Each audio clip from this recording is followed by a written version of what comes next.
I want you to try a little mental experiment with me, just for a second. Okay, I'm game. Close your eyes, unless you're drawing indoors. Please don't do that. But picture a living room. It's a mess. Things are knocked over. And there's a person cowering in the corner, sort of shielding their face. They look terrified. Right. And standing over them is someone else just radiating rage. They're screaming. Their face is red, and maybe they're holding something heavy, like a lamp or a baseball bat. The person standing has all the power. The person in the corner is completely helpless. It's a very visceral image. You can feel it. You can. Now, freeze that image in your mind. If I ask you to assign genders to those two people, the victim and the perpetrator, what does your brain automatically do? Be honest. Well, if we're all being honest with ourselves, the brain fills in the blanks based on, a lifetime of pattern recognition. The person cowering is a woman. And the person shouting is a man. That's the default. Exactly. It's the script. It's the script we've all been handed since we were kids. It's in every movie, every public service announcement, every news report. It's the default setting for how we process violence. And it's not just a media trope that's the important part. It's a cognitive shortcut. Our brains like simple binaries. And for human dynamics, the binary is men are either protectors or predators. Women are either nurturers or victims. That's the box. That is the box we put everyone in. It's simple, it's easy, and it's often wrong. Well, today, we're going to take that box and we're going to smash it. We're doing a deep dive into a topic that is statistically massive, shockingly massive, but culturally, it's almost completely invisible. A ghost statistic. Exactly. We're talking about the impossible victim. What happens when the person with the power, the abuser, looks like the nurturer? When it's the person we're biologically wired to trust, the mother, the teacher, the wife. And what happens when the victim is the one society expects to be invincible? This is one of those deep dives where I really have to ask you, the listener, to just consciously suspend your knee-jerk reactions for a bit. Your gut feeling. Yeah, put your gut feeling on hold, because we are going to look at raw data, and the reality is so much more complex and, frankly, much darker than the simple good guys versus bad guys story we've been sold our whole lives. And we should be clear, we aren't just riffing here. We have a serious stack of sources in front of us. What are we actually working with today? It's a really comprehensive mix, which you need for a topic this sensitive. We've combed through academic studies specifically focused on female sexual offenders, which, by the way, is a tiny field of study. Why is that? Because people rarely want to fund it. It makes them uncomfortable. So we have those. We have reports from the Bureau of Justice Statistics. We have these fascinating historical analyses of male suicide going all the way back to the 19th century, which helps us understand the roots of this silence. Wow, that far back. And then we have some incredibly vulnerable qualitative data. So interviews with survivors, memoirs, including some really powerful insights from the actor Terry Crews that we'll get into later. Okay, so before we dive in, I want to be super clear about the mission here, right at the top. This is not some men versus women rant. Oh, absolutely not. We aren't here to point fingers or say women are bad. Yeah. That's not the point. Not at all. That would be completely missing the point. The mission here is to look at a blind spot. A massive, dangerous blind spot in how we understand human behavior. Okay. Because what we found, digging through these sources, is that ignoring this side of the equation, ignoring the reality of male victimization, is actually hurting everyone. It hurts the men, obviously. But it destroys families, it harms children, and it perpetuates a cycle of violence that ends up affecting society at large. So your point is, if we really want to understand violence, we have to look at all violence. Not just the violence that fits our preferred narrative. Right. Exactly. We need to shed light on this silent struggle because there's a trajectory that the sources lay out, a path for boys and men that starts in some really unfortunate cases in early childhood and runs all the way through the school system, the justice system, and right into marriage and divorce. It's a whole life cycle of silence. Okay, let's unpack that word silence first. Yeah. Because that's the key. Right. Why is this so hard for us to see? Why is the very concept of a male victim such a paradox to our brains? It really comes down to a core psychological barrier. In academia, sociologists and gender studies experts, they call it hegemonic masculinity. Okay, that sounds like one of those terms that cost 50 grand a year in tuition to learn. Break it down for us. It is academic, but the concept is something we all actually live with every single day. Hegemonic masculinity just refers to the dominant, culturally accepted idea of what it means to be a real man. Okay. And in our society, for the last few hundred years at least, that definition has been built on three main pillars: self-reliance, independence, and dominance or strength. The old big boys don't cry rule, the John Wayne archetype. It's exactly that. But it goes so much deeper than just suppressing tears. It's about projecting an aura of invulnerability. A real man is supposed to handle his own problems. He's a rock. So where does being a victim fit into that? It doesn't. That's the problem. To be a victim implies vulnerability. It implies a loss of power, a loss of control. So under the strict unspoken rules of hegemonic masculinity, if a man admits to being victimized, especially by a woman, he isn't just a victim of a crime. What is he? He's admitting to being unmanly. He is, in a sense, failing at his gender performance. That is a brutal double bind. It's a catch-22. It's the worst kind. If he stays silent, he keeps suffering the abuse, which is obviously terrible.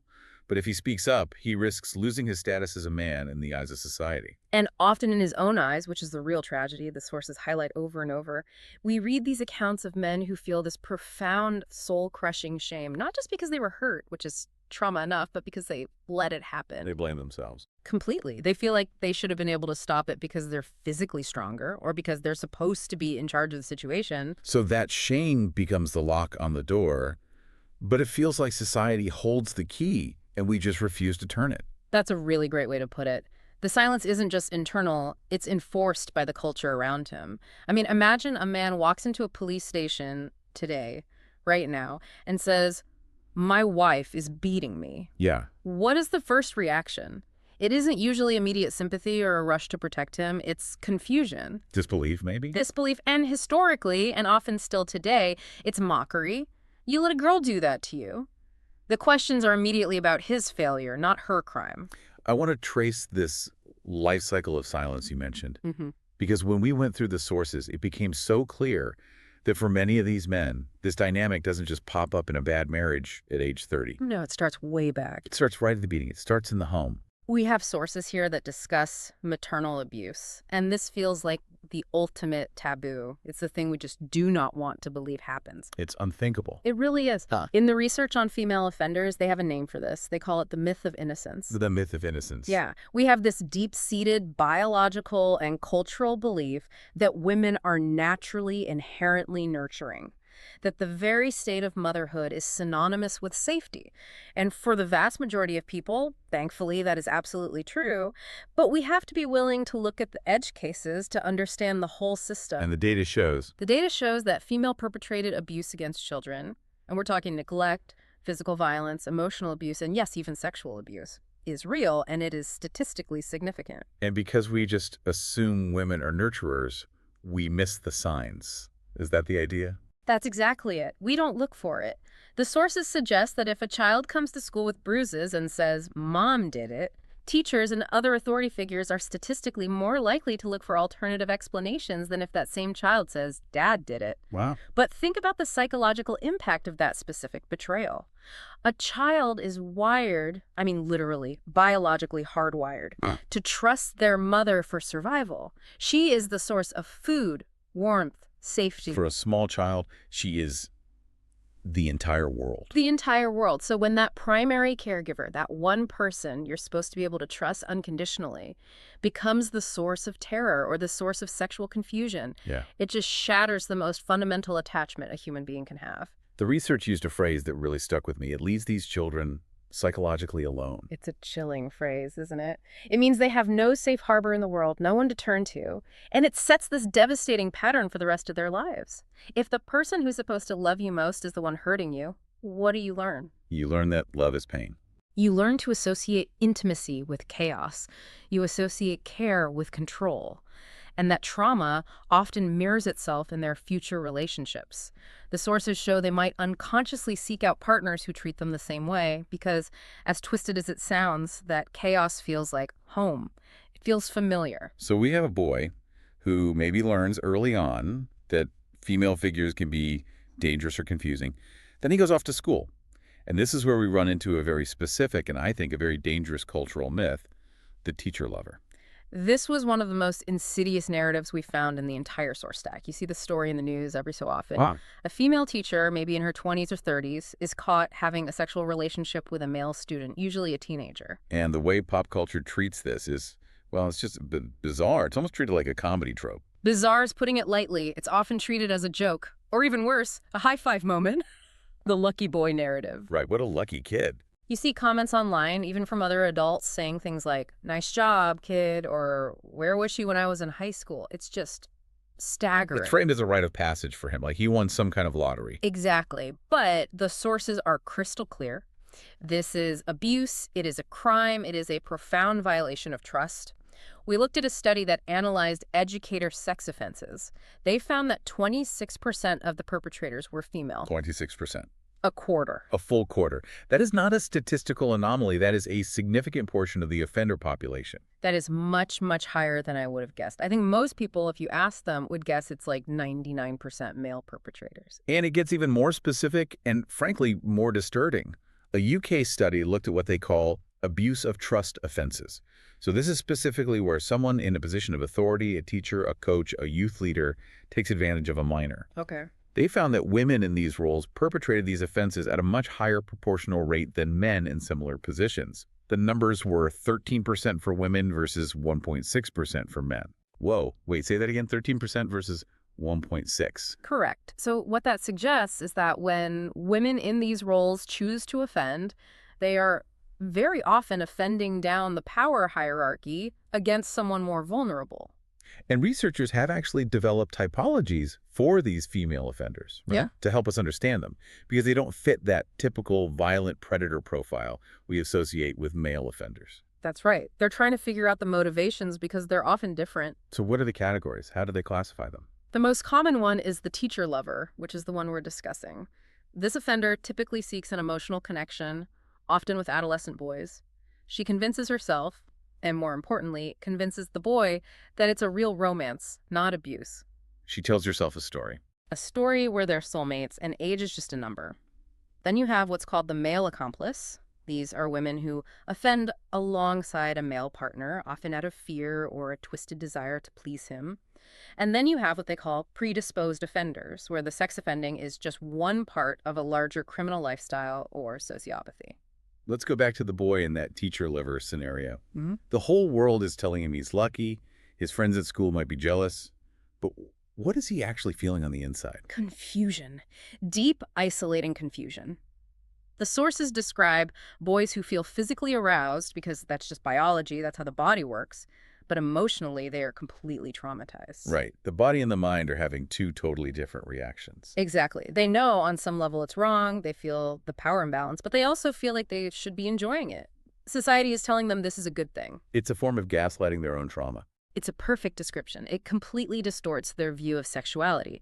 They might learn that their value is purely sexual, or that boundaries don't apply to them, or that if a woman wants something from them sexually, they have to provide it. And because it's not violent in the way we typically imagine an assault, there's no knife at their throat. They don't have the language to call it what it is. They don't call it rape. They don't call it abuse. They just bury it. And that unresolved trauma can fester for decades. So he survives that somehow. He grows up. Maybe that trauma leads to him acting out. Maybe he gets into some trouble. And now he enters the juvenile justice system. This, to me, was honestly the single most shocking data point in the entire stack of research. I had to read it 3 times to make sure I wasn't misinterpreting it. I know exactly the one you're referring to. The R Street Institute data on staff on youth sexual misconduct. Yes. We usually think of prisons and detention centers as dangerous because of the other inmates. Yeah. But you worry about getting beaten up in the yard by a gang member. But this data it flipped that entire assumption on its head. Right. Because in society at large, as we've said, most sexual violence is male on female. That is the statistical reality. But inside juvenile detention facilities, the dynamic shifts, and it shifts drastically. How drastically? The source cites that 91% of serious, substantiated incidents of staff-on-youth sexual misconduct involve female staff preying on male youth. 91%. That is, I mean, that's not a data point. That's the whole story. That's effectively all of them. That is a systemic issue. It's a massive, massive institutional failure, and we have to look at how it happens. Again, It's rarely about violent physical force. It's about control and grooming. Right. These female guards or staff members, they control every single aspect of these boys' lives. They control when they eat, when they sleep, if they get to call their parents, if they get any privileges. They hold all the cards, all of them. And they use that power. They use rewards drugs, special Yeah. privileges, extra food, or they use the stick threats of solitary confinement, writing a bad report that will extend their sentence. It is the ultimate coercive environment. And again, this brings us right back to reporting. If a boy in that situation complains, Who is going to believe him? right, The reporting failures are off the charts. The sources say fewer than 1 in 10 claims are ever verified or substantiated.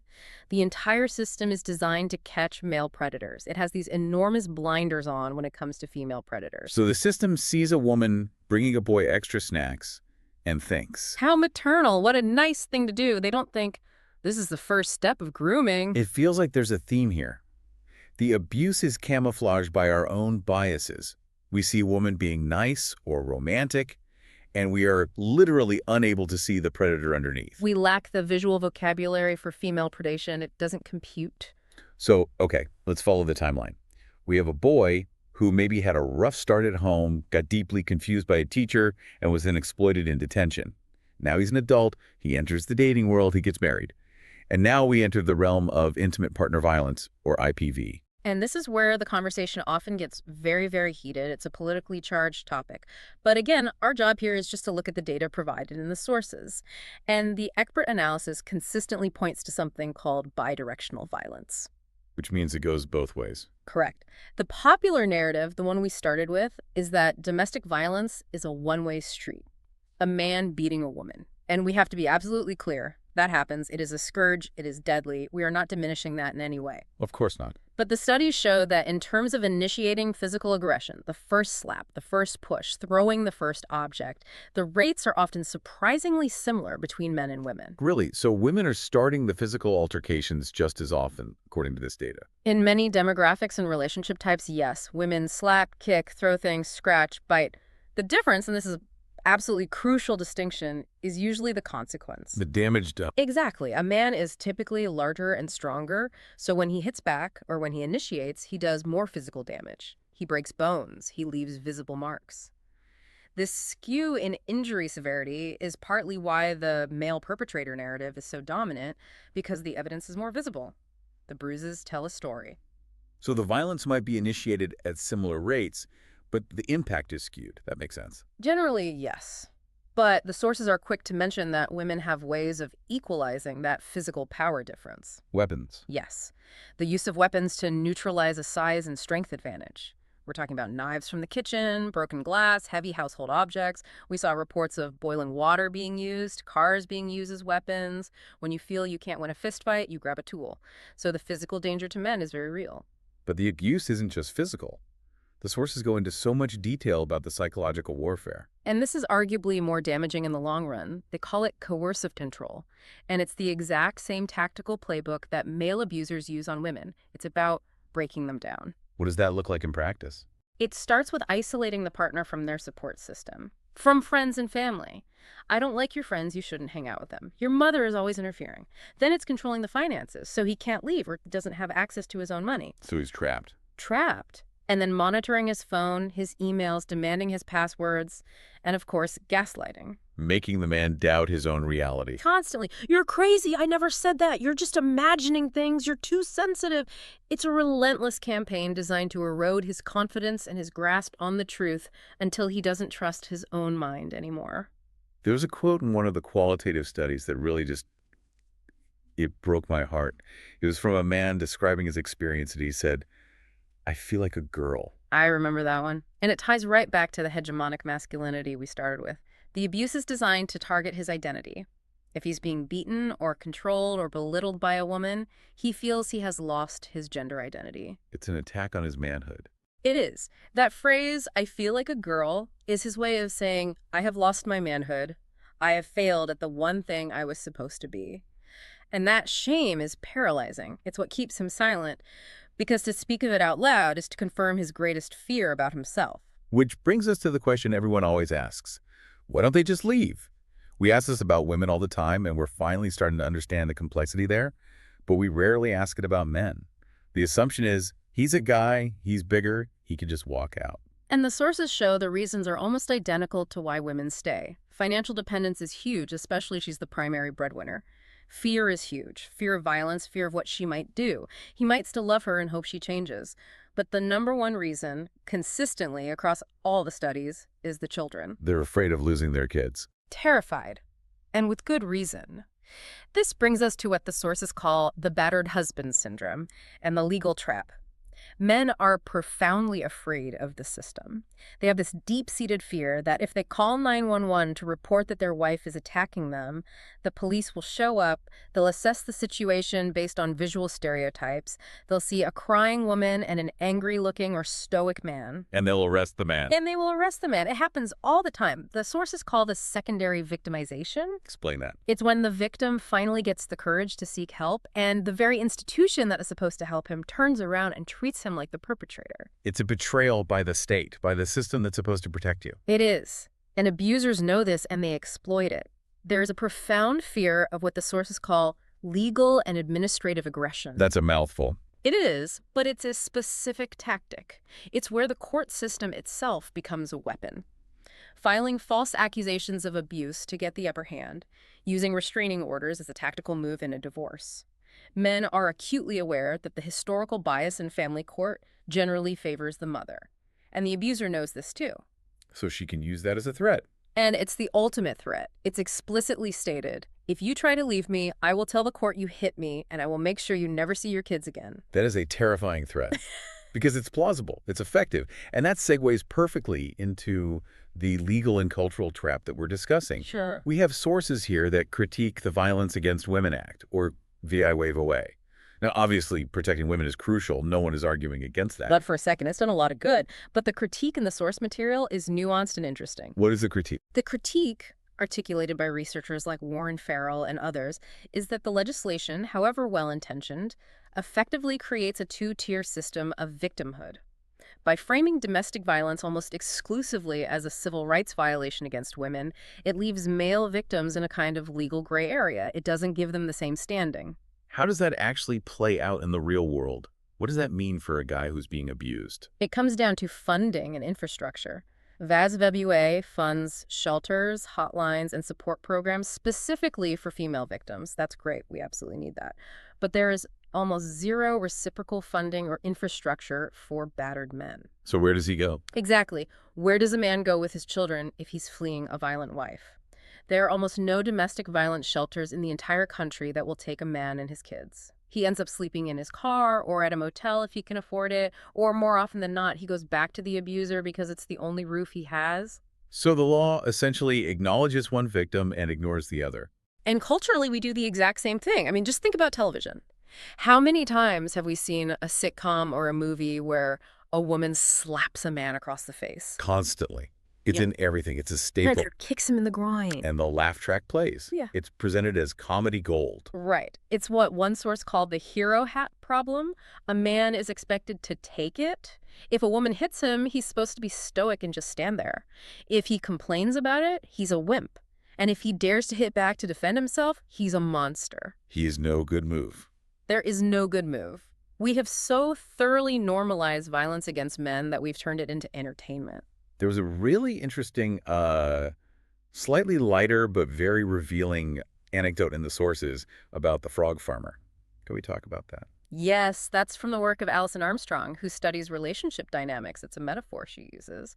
She talks about how she would hear women complain that there are no princes left in the world, only frogs. Meaning men who are, useless, unromantic, or just generally disappointing. Right. But Armstrong had this moment of self-realization. She realized that with her own behavior, she was a frog farmer. A frog farmer? Yes. She realized she was treating the men in her life with such contempt, such an expectation of failure, and such constant criticism that she was actually bringing out the worst in them. She was, through her own actions, turning potential princes into frogs. That is a really powerful way to look at the relational dynamic. It's not just about physical violence. It's about a culture of contempt. The culture of contempt. And that feeds directly into this broader obsolete man narrative we see everywhere today. We have serious sources, serious people debating whether men are even necessary in the 21st century. When you combine that cultural messaging that men are broken, toxic, or unnecessary with the reality of the abuse we've been discussing, it creates a profound crisis of despair. Which leads us directly to the cost. Yeah. The human cost of all this silence. We aren't just talking about bruises or legal battles anymore. We're talking about what this does to a man's soul. The psychological fallout is severe. The sources list all the things you'd expect: PTSD, chronic anxiety, deep depression. But it often manifests differently in men than it does in women. Often it comes out as substance abuse, drinking, drugs, or it comes out as acting out, reckless aggression, risk-taking behavior. We have to talk about Terry Crews here. I think most listeners know who he is. He's this massive, muscular action star. He played in the NFL. He is the literal picture of physical strength. He is the embodiment of hegemonic masculinity, at least physically speaking. You look at him and you think, nobody could ever hurt that guy. And that's exactly why his story is so important. He's been very open about his abusive father, but also about his own feelings of powerlessness in his life and marriage. Talked about being addicted to pornography. Yeah, the source material detailed how he felt like a dependent, like he wasn't in control of his own life. He talked about having to hawk his car just to get by. He felt small. Even with all that muscle, with all that fame. Exactly. It's the perfect illustration that you can have all the muscles in the world, you can be a rich celebrity, but trauma is internal. His struggle with porn was, in part, a way to cope with that deep pain and that feeling of disconnection. It shows that vulnerability isn't about physical weakness, it's about a lack of emotional safety. And if Terry Crews can feel that vulnerable, any man can. And sadly, for too many men, when that feeling becomes overwhelming, there feels like there's no way out. The suicide data we looked at is just, it's heartbreaking. It is, and it has these deep historical roots. We looked at these 19th century analyses of male suicide by thinkers like Bilford Bax, and even back then in the 1800s, male suicide was overwhelmingly linked to shame and poverty. The inability to provide. The inability to fulfill that primary male role, the shame of ending up in the workhouse, was a huge driver of suicide. It's like history's rhyming with the present. It's a perfect rhyme. Today, the cultural pressure to be the provider is still there, but the economic reality is unstable for so many. Add to that the emotional abuse, the constant threat of losing your children in a divorce, and the complete lack of support services. It creates a lethal combination of pressures. And suicide becomes the ultimate act of silencing. It's what happens when there is no language to express your pain, and no one who is willing to listen even if you found the words. It's the final stop on that life cycle of silence. There was a quote from Warren Farrell in the Source Stack that really sums this whole thing up. He said, "When men are victims, we are all victims." That's the key takeaway from this whole deep dive. This is not a zero-sum game where helping men somehow hurts women. The damage radiates. If a man is abused and that trauma goes untreated, he is a less effective father, he is a less productive worker, he might become suicidal, which completely destroys a family. Or, in some cases, the cycle of violence continues. Hurt people hurt people. So if we ignore male trauma, we are just guaranteeing more trauma for the next generation, for everyone. So we've gone on quite a journey here. Let's just try to recap the life cycle we've uncovered in these sources. We started with that little boy sitting in a classroom who is told by everyone that he got lucky when a teacher crossed a fundamental line. Then we moved to the teenager in juvenile detention, being groomed by a guard who controls his food and his freedom and has all the power. To the husband who is sleeping in his car because he's afraid to go home, but he's even more terrified to call the police because he assumes, probably correctly, that he will be the one put in handcuffs. It's a progressive cycle of silence, and it's a silence that is actively enforced by our laws, our media, and our own deepest internal biases. It really makes you question the entire narrative we live inside. We live in this era that, it prizes empathy. We talk constantly about speaking your truth. We want to hear victims' stories. But it seems like we only want to hear from certain victims. Right. It seems like for half the population, the truth of their victimization is still a taboo. It's still the punchline of a joke in a sitcom. And that brings us to the provocative thought we want to leave all of you with today. If we as a society truly want to end violence, I mean, not just manage it or punish it after the fact, but actually end it, can we afford to ignore all the violence that doesn't fit our preferred, simpler narrative? Are we, as a society, effectively gaslighting men? Are we telling them that their pain isn't real, or that if it is real, it's their fault, or even worse, that it's funny? And if we are doing that, what does that say about us? What does that say about our commitment to empathy? Until we can look at a male victim and see a victim, not a failure, not a wimp, not a punchline, but just a human being who is hurting, we are still part of the problem. That is a lot to think about. We hope this deep dive gave you a new perspective on a tough but really important topic. Thanks for listening. Thank you.